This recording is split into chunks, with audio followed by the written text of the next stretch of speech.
అధికారులారా, మేమందరూ కూడా మా ప్రతి ఒక్క తల్లిదండ్రులు కూడా మీకు ప్రతి ఒక్కరికి కూడా అందరికీ వినతి పత్రాలు అందించాము, అన్ని చేశాము. అయినా కూడా మా పిల్లల్ని బలవంతంగా తరలించే ప్రయత్నాలు అయితే మీరు చేస్తున్నారు. ఇది కరెక్ట్ కాదు. నారా చంద్రబాబు నాయుడు, విద్యాశాఖ మంత్రి నారా లోకేష్ గారు, మీ పిల్లలకే గనక ఇలాంటి పరిస్థితే వస్తే మీరు ఇలా చేస్తారా? మీ పిల్లలకి, మా పిల్లలు మేము బాధపడుతున్నాము, మా బాధ ఏందో మాకు తెలుసు.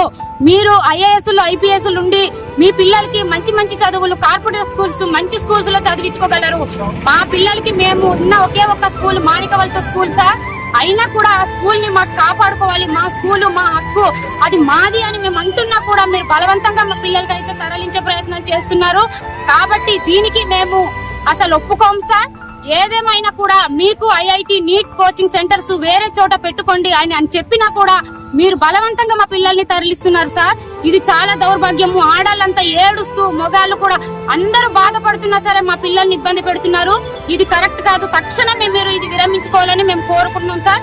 ఖచ్చితంగా ఇది ఉద్యమంగా మారే ప్రయత్నాలు అయితే చేయకండి సార్.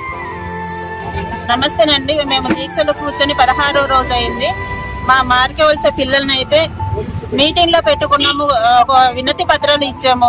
అయినా సరే మా గిరిజనుల్ని ఇంత హింసిస్తున్నారంటే మా గిరిజన పిల్లలు, మా పిల్లల్ని ఈ రోజు ఈ పరిస్థితిలో వచ్చిందంటే మా పిల్లల్ని రాత్రి పగలు ఎంతో ఇబ్బంది పడుతూ వాళ్ళు పెట్టెలు ఇలా మోసుకోలేని పరిస్థితి. ఒక బేగు అంటే ఎంత బరువు ఉంటుంది, బుక్స్ పట్టుకున్న బేగు పట్టుకోలేని బరువులకు కూడా అంత పెట్టెలు బేగులు పట్టుకెళ్ళాలంటే ఆ పరిస్థితుల్లో మేము వీడియోలు చూసి మేము ఎంత బాధపడుతున్నామో మా తల్లిదండ్రులుగా మాకు తెలుసు. కానీ మీ అధికారులకు మీకేం తెలుసండి?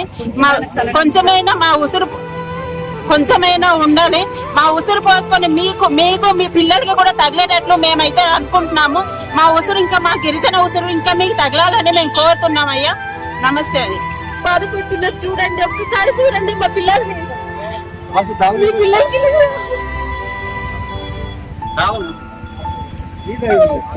ఒక్కసారి